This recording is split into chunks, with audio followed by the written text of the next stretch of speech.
Dr. Crosley, and welcome to Real World Pediatrics. So, today let's talk about these mass shootings that occur quite frequently in the United States and what we can learn about these as far as teaching your child values. So, what is the reason for these mass shootings? Now, surely you don't want your child to be a victim, and you certainly don't want them to be a perpetrator. Yet, there is an increasing chance that they will be a victim.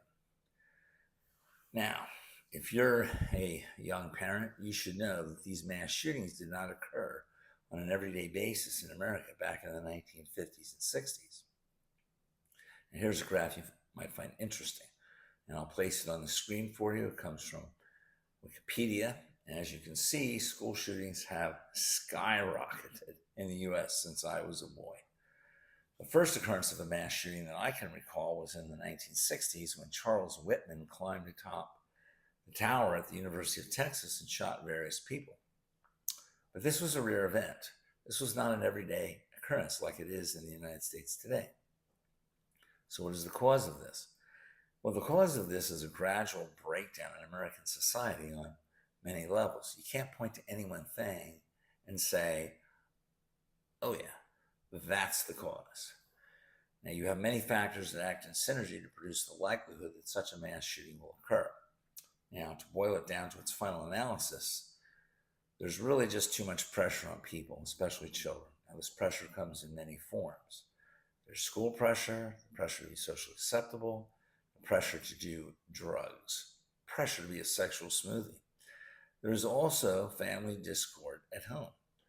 Thrown into the toxic combustive mix are violent video games, violent music, pornography, MMA, and a generally uncivil society with no leader willing to set a moral standard. Now, the result is an explosion of violence. Now, any one of these items by itself could easily be discarded as a viable cause. Put all these components together, and what you get is combustion. All of these forces are impacting upon the child's mind. What makes things worse is the financial instability of the family unit. Now, in this world, the wealthy take more than their fair share, as jobs are still shipped out overseas, and regular people suffer. And when the parents suffer, the child often suffers. Now, is there any wonder that some children go berserk? Now, here are some facts about mass shootings from Google AI. First, let's discuss individual factors. Mental health. While not the sole or primary cause in most cases, mental health conditions like depression, anxiety, and suicidal ideation can play a role. Many mass shooters exhibit a desire for notoriety, revenge, or a sense of significance. Some may be driven by feelings of anger, rejection, or a perceived grievance. A significant number of mass shooters were also suicidal. And some individuals who commit mass shootings experience social isolation, a lack of belonging, and difficulty coping with stress or negative life events. Now, here are the social factors. Online platforms can expose individuals to violent ideologies, provide a sense of community for those who feel alienated, and normalize violence as a way to achieve notoriety or revenge. Growing up in violent environments or witnessing violence can desensitize individuals and normalize aggression. A decline in social connections and community support can create a sense of isolation and alienation, potentially contributing to violent behavior. The availability of firearms, particularly high-powered weapons, is a significant factor in the lethality of mass shootings. Now, this is not a political statement.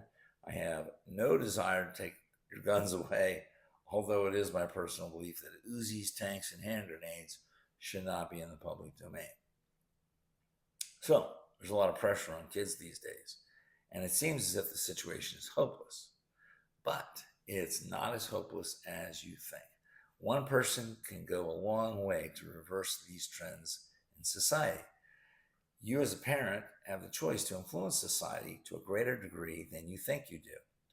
Word of mouth and your personal example are powerful marketing tools that politicians and advertisers have used for years. Word of mouth marketing is effective because people generally trust recommendations from friends and family more than traditional advertising. This trust stems from the perceived authenticity and lack of bias in personal recommendations, making them more persuasive than marketing messages from companies. So, you can choose to keep a close eye on your children's activities and their use of drugs. You can make sure they don't hang out with the wrong crowd. You can make sure that they don't watch violent video games and violent movies. You can make sure they aren't getting bad information from the media. You can make sure that they're studying more than they currently are.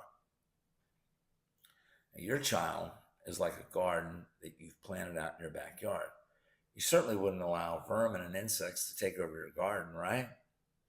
And you wouldn't throw toxic chemicals onto the garden either. Well, neither should you permit other people to do the same to your children. A garden needs to be tended to closely. A sharp eye must be kept out for bad influences. Now, these days, you got to be like a hawk when it comes to watching your children. When you as a parent accomplish this task of greater vigilance, others will follow your lead. It doesn't look like they will, but they will. As I say, word of mouth in your personal example sell. America will not change because of the policies of its leaders. The term leader is a misnomer.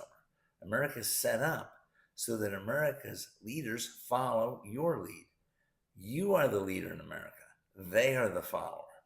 That's the way the country's set up. America will change when individual citizens make these decisions on their own. The politicians will then follow. Thank you.